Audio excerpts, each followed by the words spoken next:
Good evening, everyone. Thank you for coming. More people will be arriving as we go through the program. My name is Lucy Haley. I do adult programs at the Ridgefield Library, and tonight I'm very happy to introduce our wonderful poet laureate, Barb Jennis. No one could be a better poet laureate for our town of Ridgefield. But that doesn't mean you shouldn't apply because her term is almost up. And you don't have to work quite as hard, but Oh, I hope we do get some applicants from this evening's program. I do too. It's a lot of fun, and the library is very helpful to the poet laureate, and we'll work with you on anything. Okay, so Barb Jennis, poet laureate, take it away. Oh, take it away. Well, thank you, Lucy, and thank you, Ridgefield Library. As you said, you guys are just phenomenal when it comes to facilitating programs and saying sure to all sorts of crazy ideas. Anything. And we have, by the way, we have exciting things coming up too.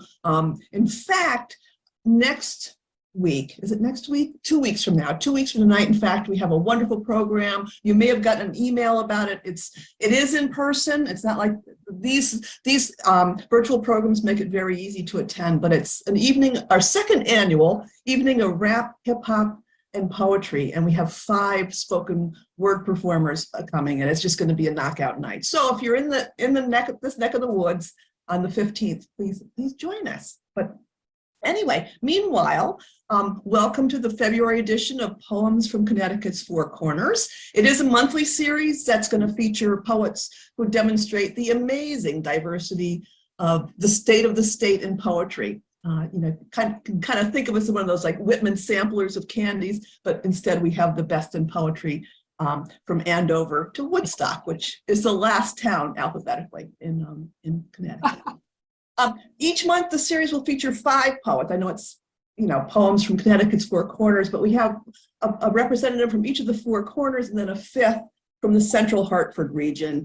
And each episode will also feature poets who are both emerging and very well established, offering poets at all stages of their careers an opportunity to share their work with an audience far outside their local venues, which is a great opportunity for people. Also, before I introduce this evening's guest, let me invite all the poets out there who haven't yet had a chance to express your interest in being included in this series to just email me a short biography. It's Barb Jennis, you can see my name, at gmail.com. Be sure, please, to include your town or city of residence so I can be sure to put you in the right quadrant. And then also, before we get started, let me introduce, let's see, I gotta find the names here. On Wednesday, March 1st, we'll welcome poets Aaron Quesito Kimura, Brad Davis, who's in the audience tonight, Irene Sherlock, Robert Claps, and Sarah Nichols. So please come back on the 1st of March. Tonight, it's our pleasure to host Claudia McGhee, who's representing Northeast Connecticut, Garrett Phelan from the Central region, Gemma Mathewson, Jack Powers, and Laura Mazza-Dixon, each representing the Southeast, Southwest, and Northwest corners, respectively. We are recording. We do ask that you please remain muted throughout the program, but feel free to type any questions you have for any of the poets or a question in general, and we'll share your questions and get answers, hopefully, to them at the end of tonight's program. So let's get started. First up, originally from Clinton by way of New Haven and Branford, Gemma Mathewson has lived in North Guilford for over 30 years. Her collection, The Museum of Rain, was published in 2019. Gemma co-hosted the Poetry Institute at the Institute Library in New Haven for several years and currently co-hosts a community TV broadcast called The Art of Poetry, which was formerly Poetry of Immigrants, on Connecticut Valley Shore TV. So I'll put that information in the chat. Meanwhile, take it away, Gemma. Thank you. So tonight I'll read from my book, The Museum of Rain. And I thought it might be fun to start with kind of a meta poem, a poem about poetry. It's called Revision. My form is dismally narrative, the similes too comparative, ideas vague and unrelated, ponderous and overstated. One gerund puts him in a snit, too violent apoplectic fit. He fails to understand to me things happen more continually. No joy in creativity. My professor hates my poetry. Though I confess I'm not averse to crafting a more lyric verse, I have no talent to distill fine insight from a twilit rill. One metaphor I can't sustain from poem's first line to last refrain. I'd add more with varied uses, my train's all engines, no cabooses. Though I'm not jealous, euterpe, my professor hates my poetry. Whom I address is most unclear, too wordy are my words, I fear, continuous lines like prose do read, perhaps at novels I'd succeed. My errors are irreversible, no knack for the impersonal, a penchant for hyperbole and misuse of synecdoche, penultimate in tragedy. My professor hates my poetry. Ah, my Latin blood its roots preferred, I shun the Anglo-Saxon word.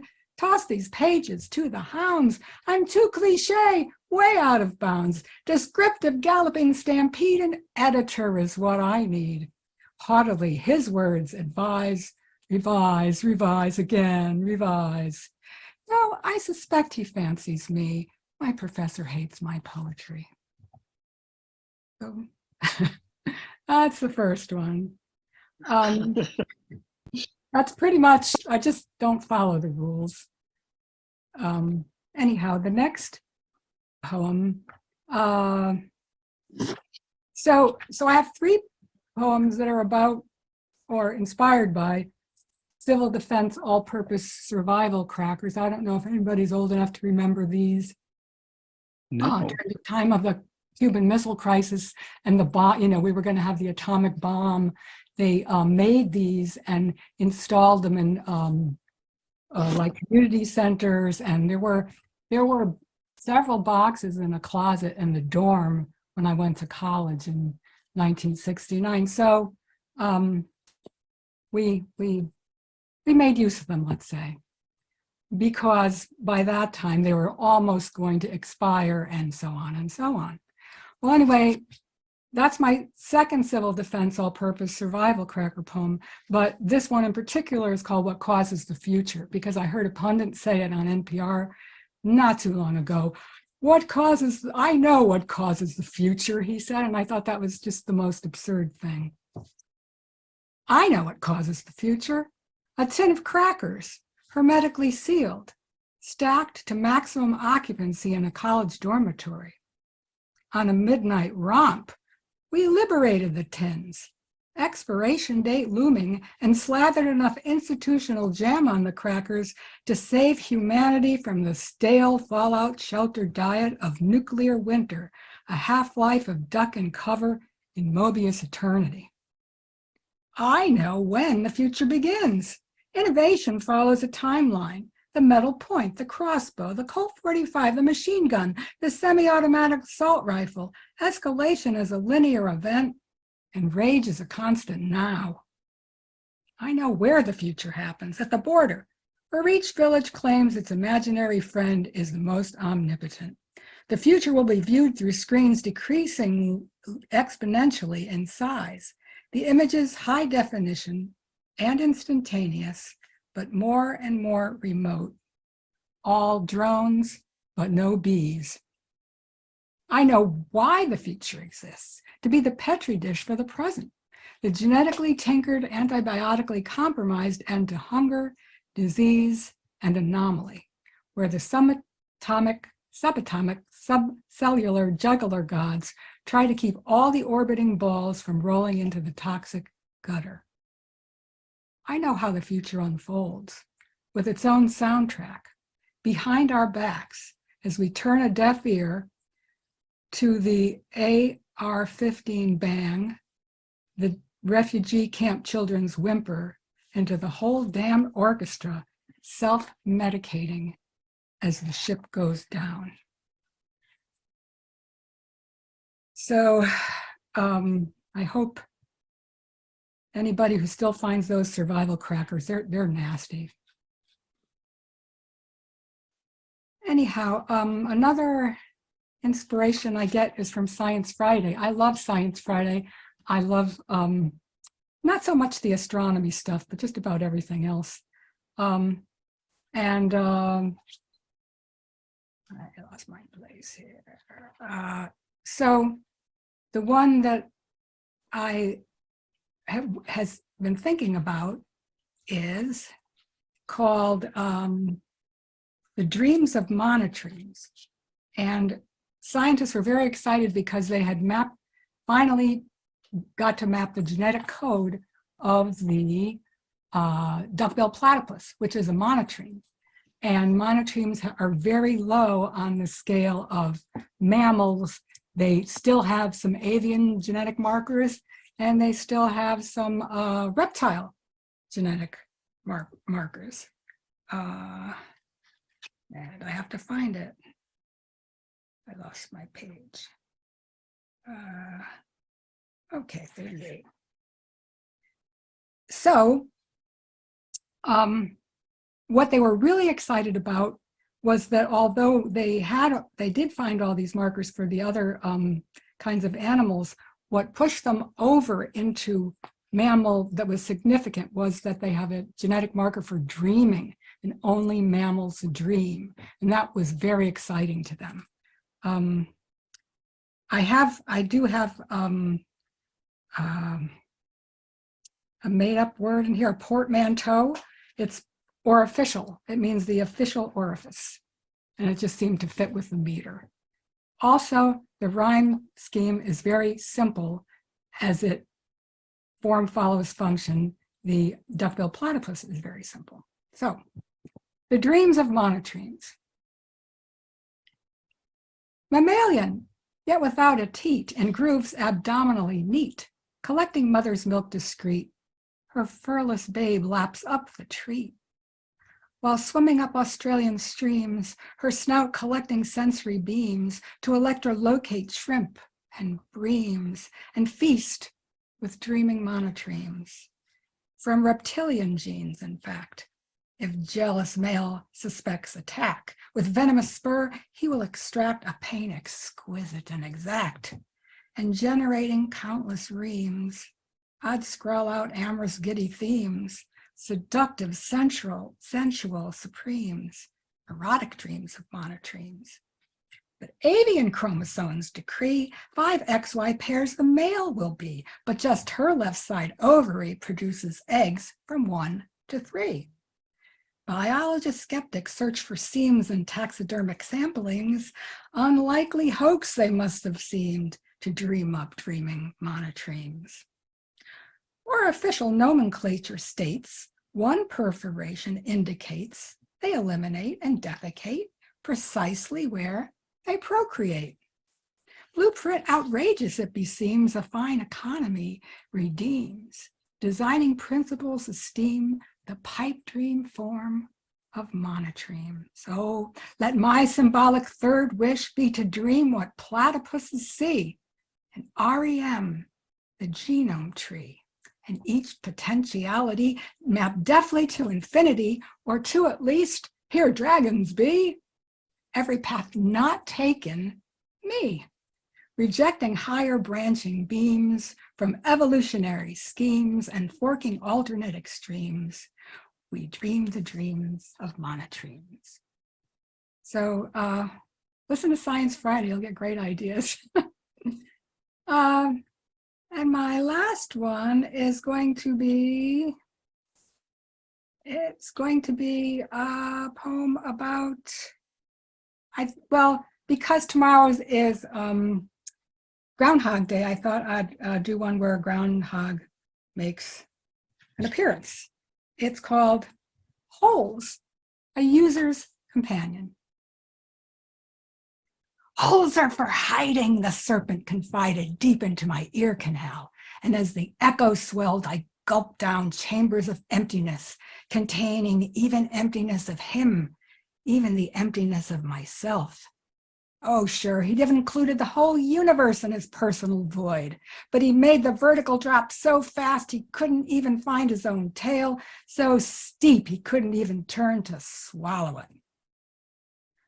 Holzer for filling up the pack rat promised, until there was not a space that did not bulge and swell, all furnished with refurbishments, trivia, and nonsense chatter, crowding out silence and thought. Even cranial cavities he suffocated, squeezing out alternative opinion, shoving aside independent choice, cramping out room to maneuver, and plugged full of any random thing so insignificant he would not abandon his current prize for a trinket by the wayside, a little shinier. Holes are for climbing out of, the groundhog invited, from his burrow underground, where fear and winter were the same thing, where there was solitude enough to imagine another way to be in the world. Then by toe holds and fingernails, we boosted each other upward. The two-headed monster greeting our emergence was paradoxically a shadow less threatening. And in mutual midday, even our separate shadow selves so diminished that spring came early and briefly and brilliantly illuminated what holes are for. So thank you. Wonderful. Thank you, Gemma. You're welcome. Really, really fun. I too am often inspired by science Right. time. Oh, great. Oh yeah. I mean, it's so true. And I also, just so you know, I love your rhymes. They're just really very, very fluid and fluid. You know, so. I don't have a lot of rhyming poems, but the ones that I like to read aloud, you know, they sort of go that way usually, or often. Thank you. Thanks for the opportunity, Barb. All right, next up we have Garrett Phelan, who is the author of Outlaw Odes from Antrim House and the micro chapbooks Unfixed Marks and Standing Where I Am from Origami Poem Project. His poems have appeared in numerous publications, including Harpy Hybrid, Slipstream, hold on a second, Potomac Review, Connecticut River Review, Sheila and the Gig, Third Wednesday, and Off the Coast. Garrett is a pushcart prize. I almost said Pulitzer Prize, which would really be an accomplishment. He is a pushcart prize nominee who was taught poetry under the auspices of the J.F. Kennedy Center for the Performing Arts and the Washington National Opera Education Departments, as well as a variety of other organizations. More recently, before the pandemic, Garrett taught poetry in a maximum security prison in Connecticut. So welcome, Garrett. Thank you. Thank you very much, Barb, and thank the Ridgefield Library and Lucy very much for having this event and having me as part of it. So I appreciate that very much. So thank you. Tonight I want to, I think many poems are about trying to figure out the signals and the omens that are presented to us. And also poems are about prayer. So I want to, that's my thread for tonight. We'll see how it's woven well or not. So I would like to start now. So the first one is caution signals. The old cup of empty pens, nibs, pencils, and rusted scissors, fingerprints on old passport, pocket of loose urges, and criminal DNA. Which cloud pushes my mad question into your weather? Which hungry thought survives, grubbed and guttered from one day to another? We try to move the arthritis of hours, the wind like cast stone stings, each question bent, stiff, and homeless, caution lights flashing in the next intersection. And as my next poem, I've created these sort of omen-like to-do lists. So here's watch the wasp nest. Watch the wasp nest. Get teeth cleaned. Watch the chipmunk burrow under the house. Watch the wasp nest grow on the siding. Find peanut butter. Go to park for picnic. Leave as soon as possible. Listen to Creedence Clearwater Revival's Bad Moon Rising. Bad Moon Rises. Watch the chipmunk scurry through the house. Watch the wasp nest grow through the front door. The next one is tree, pineapple, fig, shoes. A year ago, we were in DC at the Women's March. A year makes a difference. Now we're in Northampton, sitting at an ancestor ceremony for the passing of Ailbe, a cousin of Dennis's. I bring 3 seashells and a stone to place on the altar, representing my mom, my dad, my brother, my sister. Who, I wonder, is the stone? I heard the news that they are now deporting undocumented Irish. We stay the night at Richard and Elle's in Vermont. Why can't we just love simply and easily? Before bed, we do simple qigong with Richard. I'm curious where all my misplaced body parts are.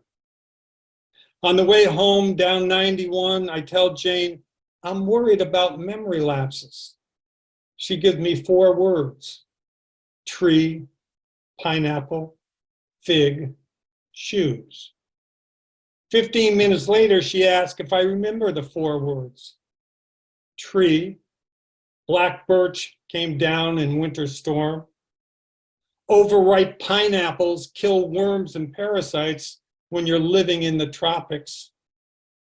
Fig tree in our yard in DC, but Jane loved to steal figs from our neighbor's tree. Victim shoes piled up and seemed to smell of mildew in the Holocaust Museum. Murmur of tongues. Like the murmur of mother, the swell of scar over aging tissue, the stain of holy water on forehead, heart, 2 shoulders.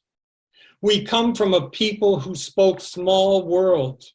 We tether our tongues to weather. It takes discipline to conjure forgotten taboos or divine futures from shards of broken beer bottles. God, is there no room for question in your vocabulary? It's a miracle we survive. I'd like to bend my thought over our hearts, pull help out as gossip. We must keep moving. The wind we create are the words we use to mumble our prayers.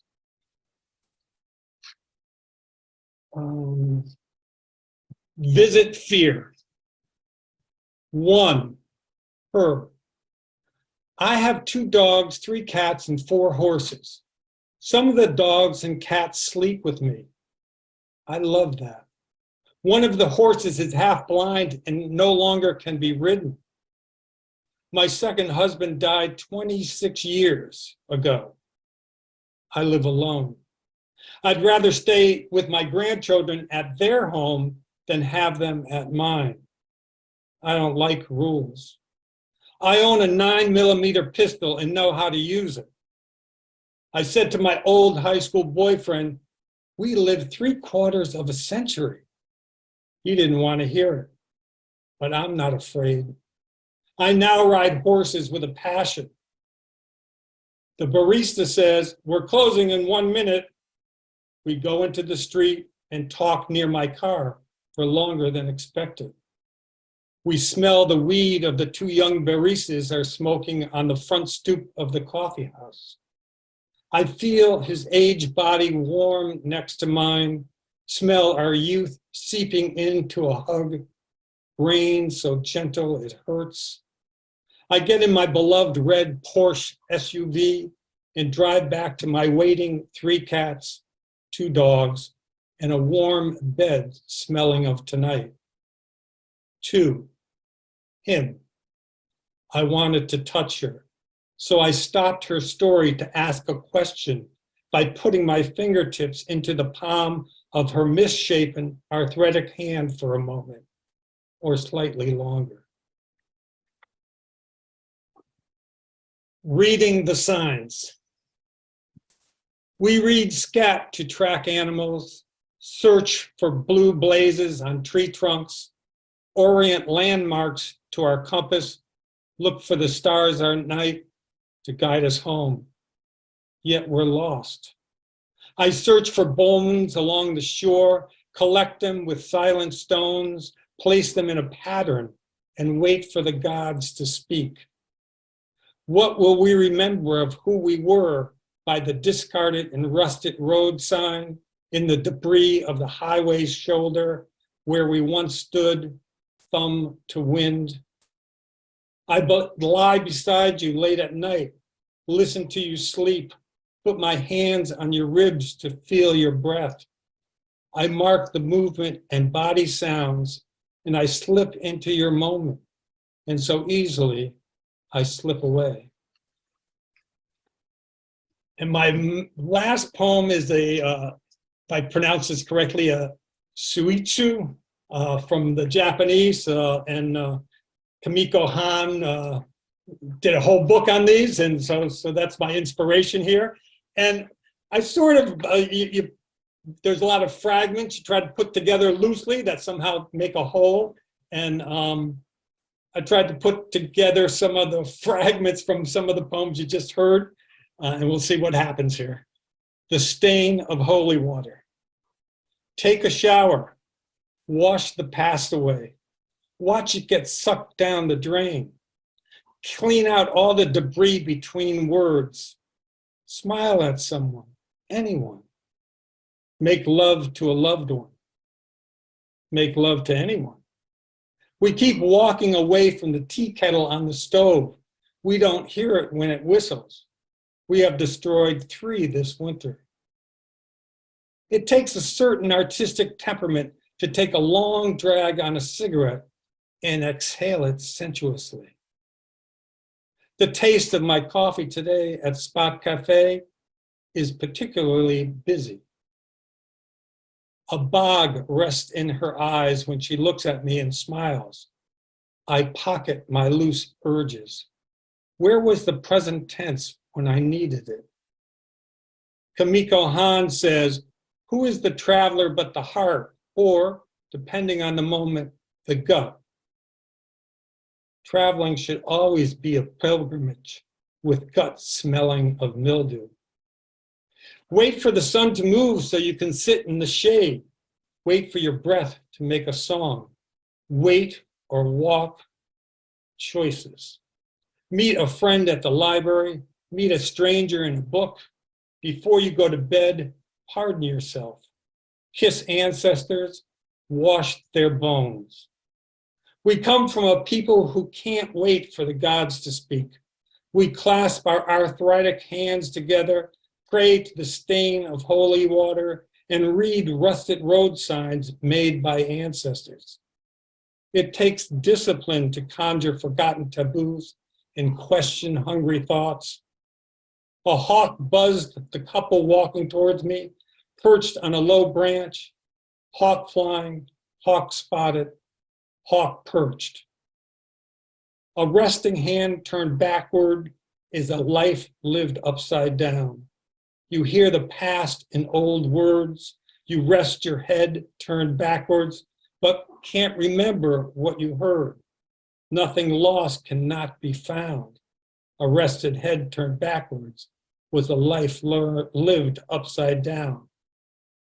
It sounds like a motorcycle is inside my head. Thank you very much. Wonderful, Garrett. Oh, well, be sure, poets, to check the chat because people are reflecting back some of the wonderful lines from your poems. I know I love the line, a warm bed smelling of tonight. Oh, just really lovely. So thank you very much. Yeah, make sure to check the chat.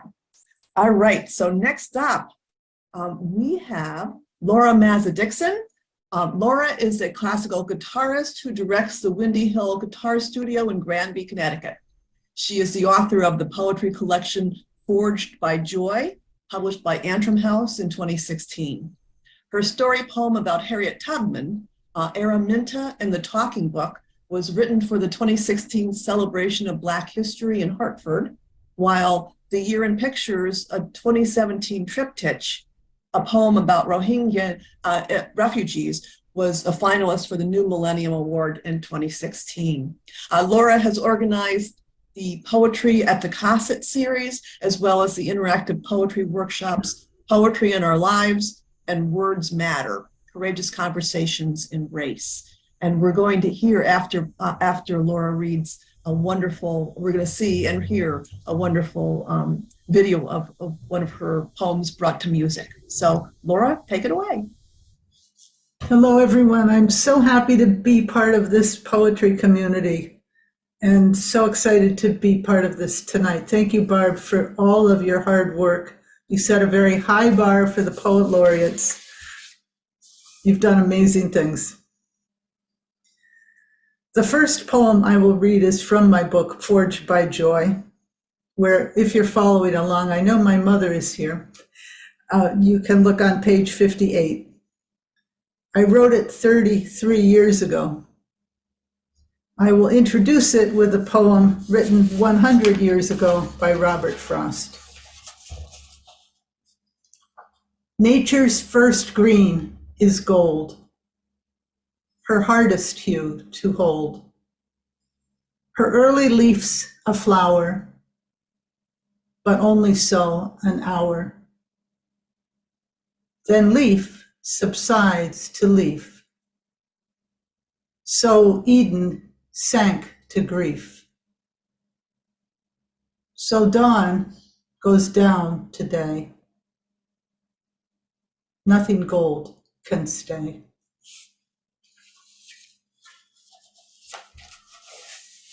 I took offense the year she died that summer's green should be forged into gold.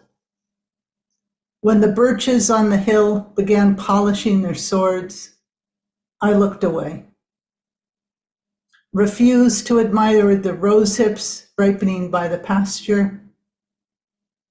Took no joy in the late strawberries or the miniature constellations of wild asters by the old stone wall. I steeled myself against the alleluias ringing from each bronze leaf beneath that lapis sky. I suppose I should have joined them. No, not this year, I thought. Not so soon. Not now. Instead, I hardened my heart against my favorite maple at the corner and walked right by, pretending not to care. Another day or two of such relentless glory, and I might have been defeated. My heart pierced by swords of joy on every side. Can joy weigh more than grief? I can't decide. But never mind, the question's moot. The brilliant assault is nearly over now. Discarded weapons lie in drifts, tarnish edging each cunning curve and point. See how the news flies south? Wings beat victory over and over against the knowing sky. Trampling the last crimson daggers to a rustle along the road. I wonder if it would have been better to have lost.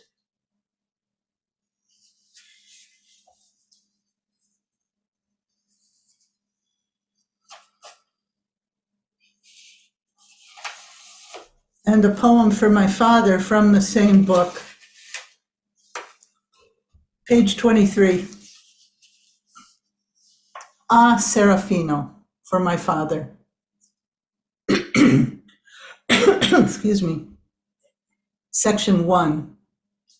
What is life but to fly across the ocean, board a train to Venice, stand on the deck of a vaporetto, disembark 5 blocks from the Hotel Fontana, Pull 4 suitcases along the cobblestones and over the rounded bridges that cross the canals. Wave to the gondoliers, walk up to the front desk and be greeted like family. Ah, Serafino, exclaims Diego, calling his grandmother from the kitchen. Ah, Serafino, il mio caro Serafino. She takes my father's hand and leads him to a private table, sets before him a platter of his favorite tagliatelle. Section 2. You never met Michelangelo. Perhaps men of vision with angelic names do not need to meet to know something of each other. In the sculpture at the Accademia, Michelangelo portrays David looking forward with confidence, standing alone, relaxed, and ready for anything.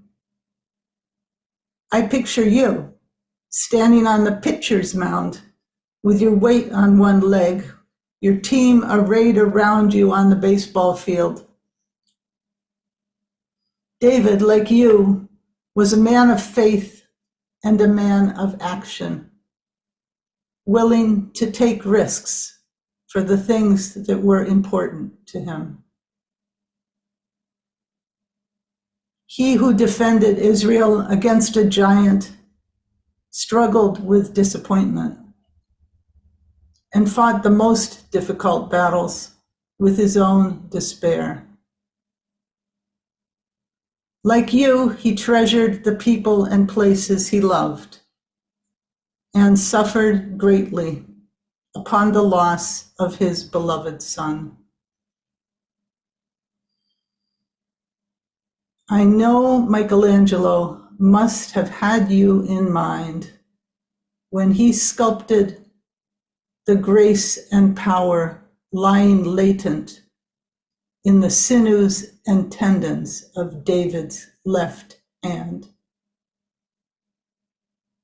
I am only sorry not to have seen the resemblance in the strength of those loosely curved fingers and the tracery of veins at the wrist still warm until I stood beside you as your heart joined the heart of the psalmist and turned to marble.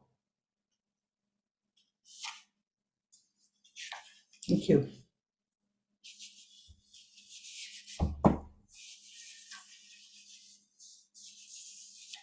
The next one is on page 46. It's written for Rennie McQuilkin. It's called Chaucer's Nephew. His habit of listening as he walked alongside the other pilgrims, his head down, eyes on the path, made it possible for him to observe them privily. There was no need for a disguise, for he too sought solace in that journey, suffered damp and hardship, carried questions in his heart too heavy to bear alone. And so it was that from those struggling to keep up, he learned something about perseverance. And from those who suffered, something about courage.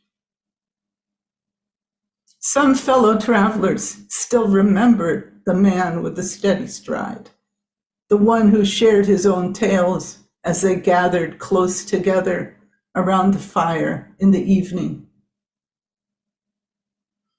Home from the pilgrimage, and long afterwards, he contemplates the fire burning on the hearth. His gaze, still clear, turns inward, and he follows the path again. The stories of those he encountered along the stony path, he stacks, chord by chord, inside his heart, fuel for the next journey.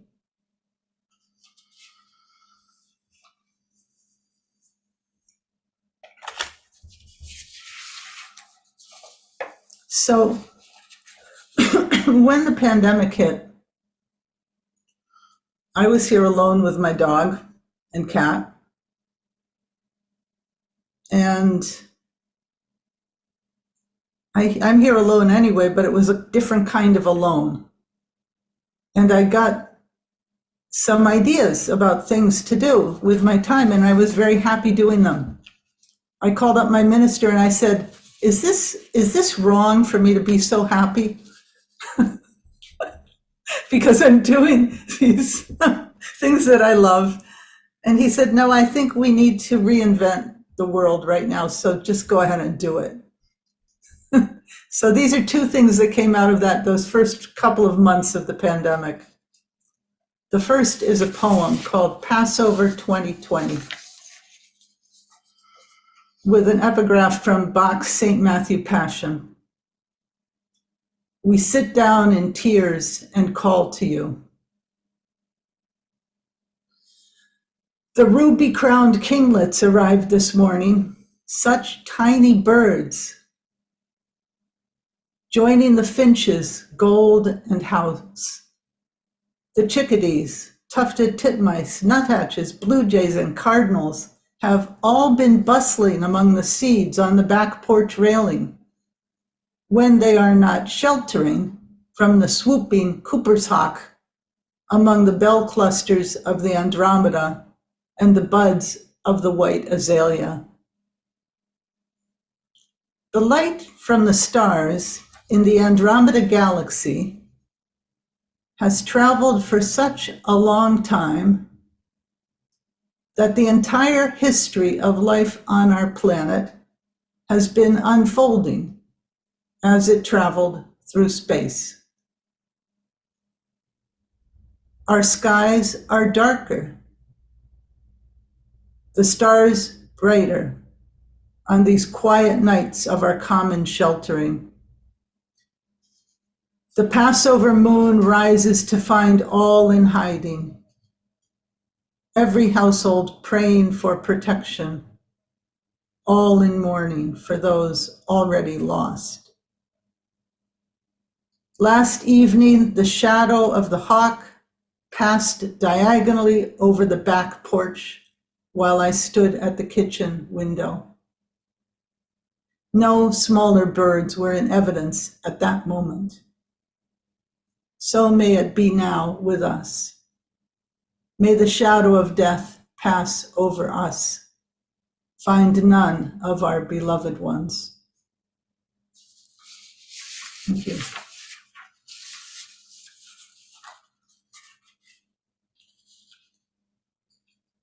Do we have time for the other thing, or should we leave it off? Do you want me to just play the video? Well, I was just, yeah, the video takes about a minute, but let me just read the text of it and then you go ahead. Okay, Go so ahead. We have time. a piece I wrote for the essential workers. And I wrote it in May of 2020. It was performed virtually by 3 choirs within the next couple of months. And here's a performance from St. John Episcopal in West Hartford under direction of Scott Lamline. And the lyrics are, round in common time. Take all our strength into your hands, our love into your hearts, and go where love is calling you, though we must be apart. Let every prayer surround you, protect you from all harm.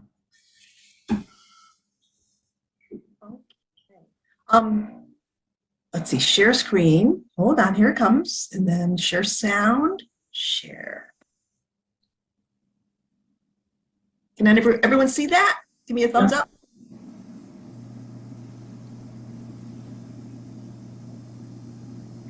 Take all our strength into your hands, our love into your hearts, and do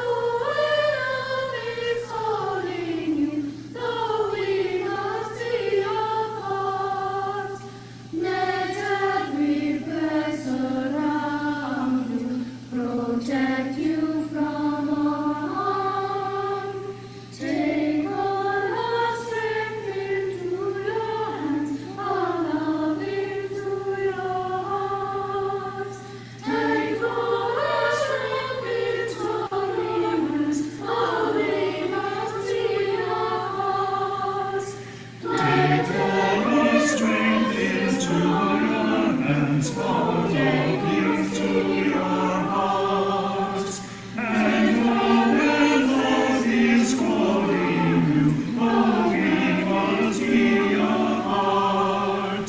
Let every pressure from you, protect you from your heart. Take all the strength into your hands, all of you to your hearts.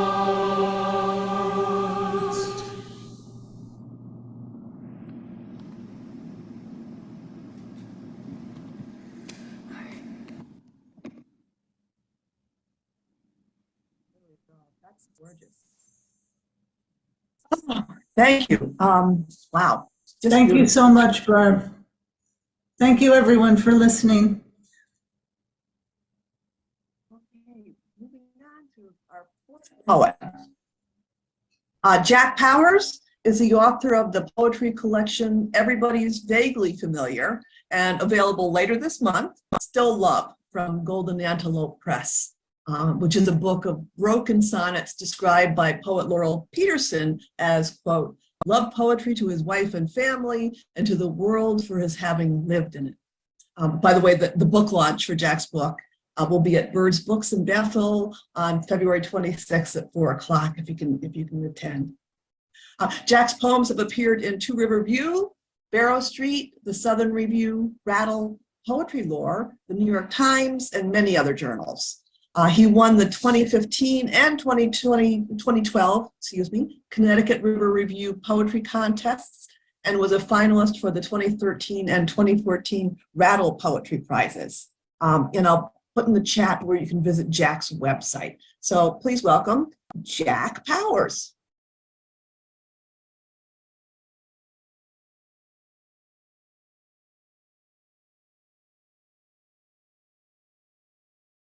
Can you hear me now? Yes, okay. Thank you, Barb. I'm going to start with the first, here's the new book, the first poem in the new book. It's called Last Act. I laughed with my doctor at his patient who said, I want you to be my last doctor. Imagining him checking off his list of last barber, last mailman, last mechanic. A dark laugh that ended in a shared sigh at his audacity and ours. At 65, I've started thinking about my last dog, my last house. I figure I have 10 good years left before the marbles go. Time enough if used well for one last act, one new start, but no time to lollygag. My yoga teacher says, breathe, just be. My writing teacher says, cut lollygag. Instead, I look up synonyms and linger in the shilly-shally of now, the dawdle, crawl, the tarry, drag, and lag, the assonance of last act, of sound slowing time, laughing at marbles and audacity, of planning a last anything. So this collection started as a series of short sonnets, kind of looking at others rather than just in my own life, and looking at different kinds of love and aging. So you'll kind of see that in the next one. This poem is called Holding On. A couple in their 90s announced they're getting divorced. Why now, they're asked. We wanted to wait until the children had died. If children follow romance, what follows children? I study old neighbors for clues. Sally sits on our stone wall when her hip backs up on walks. Her husband, Phil, sits beside her and lets her do the talking. What's your name again, she asked me. They hold hands like seventh graders. Our children are all grown and gone. Gil and Cindy sit outside when it's warm. He talks openly about her dementia. When it's cold, she sneaks out of the house and walks. She doesn't go far, Gil says. I keep an eye on her from the window. She says she's going home. The Porters kept the house like a museum of knickknacks and photographs. It smelled like 1962, the year Ben coached the football team to the state title. He drove the old pickup. Liz made lunch. She died 3 days after Ben. Each anniversary, a couple in their 90s skydives using one chute. Asked the secret of their longevity, they said, make sure you go together. So the poem started out very sonnet-like. They kind of break from that. I can't really follow my own directions, apparently. But I did a lot of observing of other people, like in this poem. It's called A Little Red. Aunt Pauline started painting in her 60s, little watercolors of beach scenes and roses, matted and framed on her kitchen walls. Her football coach husband seemed mystified by her sudden secret life. Each Tuesday, she packed her paints and set off for class with 80-something Mitch Mendelson, the watercolor king of Englewood, New Jersey. Put a little red, he'd say, in each painting, and she'd comply. Each week, a new picture was framed and hung, soon covering the dining room, the living room, even the basement man cave, a little red in each. At Mitch's funeral, she put a red ribbon in his casket. And this is I should say first, a lot of these poems are written in a Hudson Valley Writers Center class with Barb called The Year of the Book, taught by Jennifer Franklin. I highly recommend it. This one's called Still Love. I was her rebellion. Ben drinks his beer, and she was my shot at normalcy. We lasted 10 years. He sighs, sips again. She got over rebelling, I guess.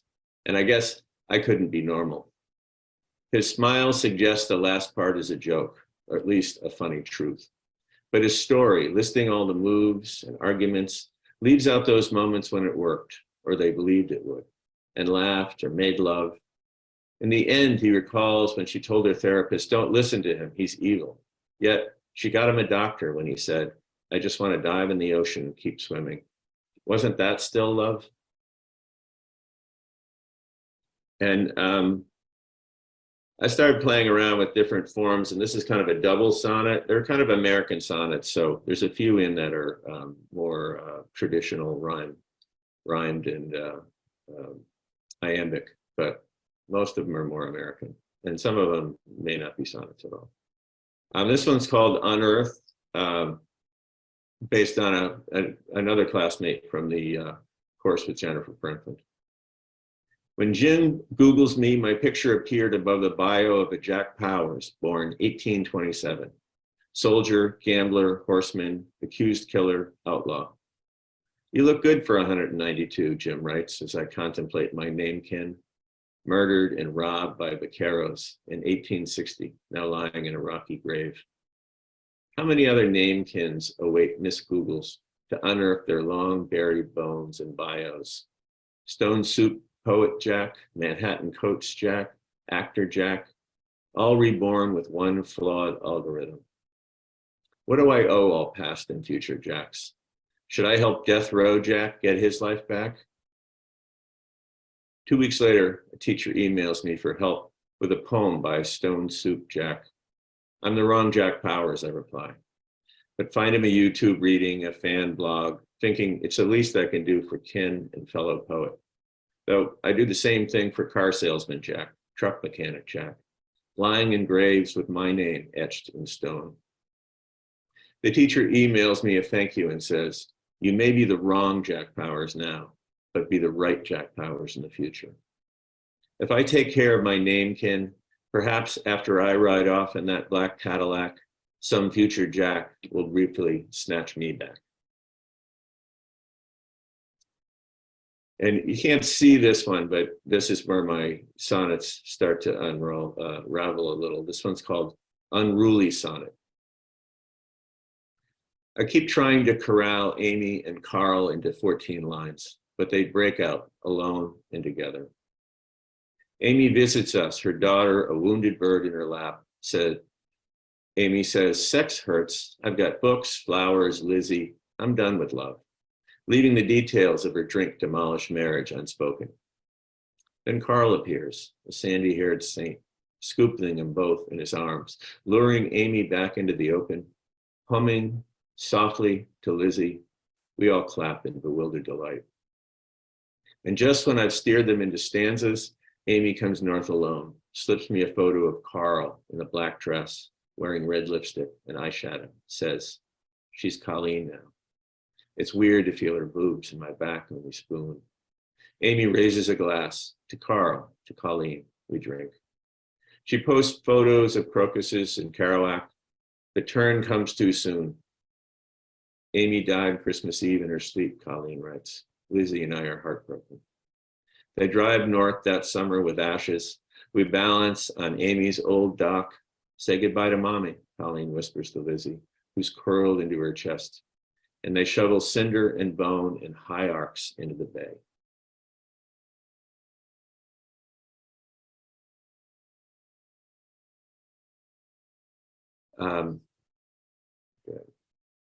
This one for time. And then there's some stories that just seem to fit really neatly in 14 lines. I think there's some magic in the 14, as well as the turn of the sonnet. This is called Tough Love. As you can see, I'm dying, the professor said to open our first class. His face, worn to gray skin and bone, left no doubt. Ridged brows shadowed his dark eyes. For 14 weeks, you will learn about group therapy by doing, he said. He stared down questions. The stillness demanded secrets. After 30 minutes, a shaggy-haired guy said, "I'm having an affair with a patient." The professor nodded and the details spilled out. The next week, an hour in, an ex-nun confessed she'd aborted her child. "Oh, you must have," I began, but his glare shut me down. She told us everything. Each week, we sat in silence until someone cracked. I'd interrupt, offer them a chance to reconsider. He'd scowl. One night, he waited, a grim shadow in the fluorescent hall, and said, "Stop trying to save everyone." I nodded. They need to speak. After we got into our dark cars, he lit a cigarette. The orange flared on his skeletal face. The next week, we learned he was dead. Our talk echoed strangely in the room. "We want to finish class like he taught us," we said, and then sat in the hammer of silence until someone split open. And that's a little too dark to end on, so my final poem, and it's the last poem in the book, it's called Surrender. The river was higher than when we'd forded it in the fall, but it was late, and this wide bend in the Housatonic was still the shallowest spot. So we re-cinched our tents and bags, strapped on our packs, and under a cloud-shrouded moon began crossing. Guy first, then Tom and Sarah, me at the rear for cleanup. At 16, camping had become the only time I wasn't fighting to make my life my own. Guy crossed like a summer stroller, but the lovebirds wobbled. "Keep your head down," I shouted above the river's roar. "Test each step." They screamed at the current. "Be the river," I yelled. They laughed, slowed, clasped hands, alternated steps. I walked in a low stance, spotting with arms held wide. Sarah, then Tom, climbed up the opposite bank with a whoop and a yes. And I relaxed and looked up as the moon broke free of the clouds and laid a rippling sword of reflection right down the river into my gut. With an oof, I fell back, floating, surrendering to the current, a contented speck of the quick river, white moon, black night. Thank you very much. Thanks also to Lucy and the Ridgefield Library and the fellow readers. Thank you all. Thanks, Jack. Wonderful character poems. I just love your sonnets. I love also, I think it was Jennifer's blurb on your book that says something about the poems that teach you how to live and how to die. I mean, I love the contrast between the happy and sad in your book. So thank you very much. Thank you very much. All right. Well, then we're moving on to our last poet for the evening. Claudia McGhee of Coventry has dealt in words for decades as a poet, fiction writer, journalist, ebook producer, and software technical writer. Claudia's chapbook, Paperlight, was published by Finishing Line Press. Her poems have appeared in the Tiny Seed Journal, Connecticut Literary Anthology, and Voices of the Grieving Heart, among others, and most recently in the online New Haven-based zine Circumference. Claudia won second place in a performance poetry contest held at the Hygienic Art Gallery in New London and has been a featured reader at the Springfield City Public Library, the Norwich Arts Center, and a Charter Oak reading in Hartford. So welcome, Claudia. Thank you. Can everybody hear me okay? Well, sometimes my microphone acts up. I want to say thanks to Barb, Lucy, the Ridgefield Library for hosting these readings and nourishing our community, our poetry community. When I first started thinking about what I wanted to read, I decided to focus on joy. So this is really interesting that Laura had a focus on joy, and also it turns, well, you'll see. I wanted to call joy into this room, maybe brighten up somebody's evening, nudge a little light into somebody's dark corner. But as I was putting the pieces of the puzzle together, the very first writer friend I made when I moved here to Connecticut entered hospice, and he has since passed away. So I want to dedicate my piece of the reading to Dr. Edmund Chabot, who was a poet, performance poet, a playwright, professor at Eastern Connecticut State University, a husband and a father. I met Edmund in 2011 when he was facilitating the Thread City Poets, and he always offered wise and pertinent responses to our poems. He was a wonderfully kind and supportive friend to me over the years, and I'm sure those of us who knew him will miss him. And then 2 days ago, I heard that my 9th grade English teacher died this past weekend, and he was the man whose magic first lit up the writer in me. So rest in peace, Alan McGill. So the poems I'm reading touch on different kinds and intensities of joy, but I need to acknowledge that we would not know bright joy if we never experienced her shadow sister, sorrow. So there are ways to cradle moments of joy and sorrow into memories. And I've started using the noun poem as a verb. So this poem is titled Definition of Poem. Poem, verb, to sink into the heart of an experience and pause there, opening to it, absorbing it, and imprinting one's mind, body, and spirit with every sensory detail of that singular experience. And here is a palindrome usage example. Together, let's poem this moment, this poem, let's, together. So what does joy taste like? This is called the tastes of joy. But please tell me, how does joy taste? Each moment sliced thin from today, does it drip with juice, sluice, rolling nuance of wood smoke, molasses and lime across your hunger's tongue? Does joy arc and surge in duets of dill and vinegar, or clutch bitter at the back of your throat? Will cayenne sear, or do you scoop cool mouthfuls of joy, sip its wine, and savor each tender morsel of time? And what does sorrow feel like? This is called traces. No, no, no, as you lay dying, defiance practiced in 2 letters, scatters bitter spores everywhere now that you are dead. No, no, splinters pins me limp in our bed, merciless. What was lost when you died dulls the sunlit glint from the window, drifts dust behind the empty wood stove. No, skitters beside chairs and crouches under the couch. No, whispers and howls as choices wither within quick pain's grip. Photos of you, worn t-shirts, winter hats, the box where I found your glasses. Day kicks ashes and grit. Silence stings me sleepless. Midnight's nothing listens. And then there's the joy of watching a young child totally absorbed in play. This is called playground. You careen around this dusty playground, the sturdy intent of your small body propelling you from one metal and wood structure to another. I follow you, mother-linked to your calls of mastery, your demands for help.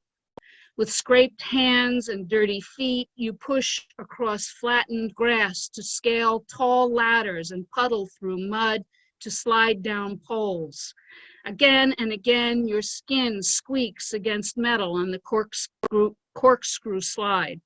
Over, under, and through the barrels, climbing, reaching, dropping, crawling, inside, outside, and down the ramps, the sandbox, the seesaw, the monkey bars, the points of weightlessness at either end of a swing, swinging higher, higher.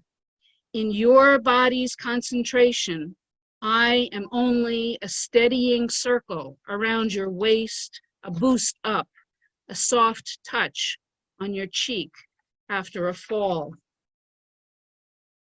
And then there's the joy when you find a friend who is totally in tune with you emotionally. This is called twin. This is for Helen. She died of breast cancer in 2006. In you, in me, hunger and passion are twin sisters, are the surprise of dangerous ideas in well-used, lively bodies. Sensing your heartbeat, I name you. When you sing, you cradle me. Our common breath spins fragrance across our fingers. What we see, we share, and in sharing, we fly. We careen through curves on two wheels, then tumble into tears. We gorge on words, ghosts, hope, and dust, and fill all those soul places left empty by our men. When we touch, we wonder if this is the way to grow wise. Oh, and then there's this stuff that can happen with a stranger. This is called Route 29 out of Saratoga Springs. The road was sharp with sun and fresh painted double yellows when he whipped low, fast, and loud out of the intersection behind me. My first glimpse in the rear view caught the glittering line of handlebar across his bronze-burnt chest, lured my eyes back again to the chrome slash of fender, torn jeans, the taut flesh of his forearms. I watched him into the first passing zone, expecting a burst of speed, but caught his grin, the twist of his oil-blackened wrist on the clutch as he downshifted. I held my speed steady like a promise, and he rode my bumper, the choked distance between us, suddenly a dialogue of possibility.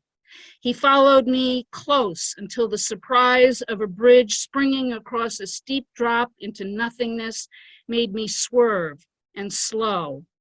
He eased away, solid center lines flickering on dark lenses as he shook his head, then closed the gap again, swinging with me into tight coiled switchbacks past shacks, pastures, out-of-town mansions, gray mobile homes. He held the thrust of the bike at my back, sweet and dangerous, danced with me mile after sinuous mile, shifting his hips, leaning into each curve until the road, the winding expanse of our speed held me helpless as the bright metal streak of bike between his thighs. And then my last one is the quiet joy that sings its music when you wake up beside a loved one. This is called chamber music. Our waking drifts, we touch, twine andante into morning. Our body songs burgeon in unison. Dreams blossom into day along our limbs, and like preludes, betray the shy, hidden rhythms of devotion. Our waking drifts, we touch, twine andante. In intricate counterpoint, secrets stray from this tangible duet, sing open in unison. Dreams blossom into day, augment my pause against your hip, the way your hands guide me, mold me into motion. Our waking drifts, we touch, twine andante, repeat harmonies, cadenzas, convey wordlessly the measure of our union in unison. Dreams blossom into day, legato, rubato melodies play, climb crescendos to release, and then when our waking drifts, we touch, twine andante, in unison, dreams blossom into day. Thank you. Lovely, Claudia. Thank you. Beautiful poems. And please check the comments too. A lot of people commented on your sense of joy and then also your imagery. Just lovely. Well, this was a wonderful evening. As the Car Talk guys used to say, well, you wasted another perfectly good hour, but I don't think you wasted it at all. This was just a delight. So thank you again to Claudia McGhee, Garrett Phelan, Gemma Mathewson, Jack Powers, and Laura Mazza-Dixon. And again, join us next month to hear from poets Aaron Quesito Kimura, Brad Davis, who's here, Irene Sherlock, who's also here this evening, Robert Claps, and Sarah Nichols. So everyone, thank you so much for coming. Thank you, Barb. Thanks. And thank you, Lucy and Ridgefield Library. And we'll see you all again, I hope. All right. Thanks, Barb. Thank you, everyone. Bye. Thank Take you. care. Thank you, everyone. Bye, Thank poets.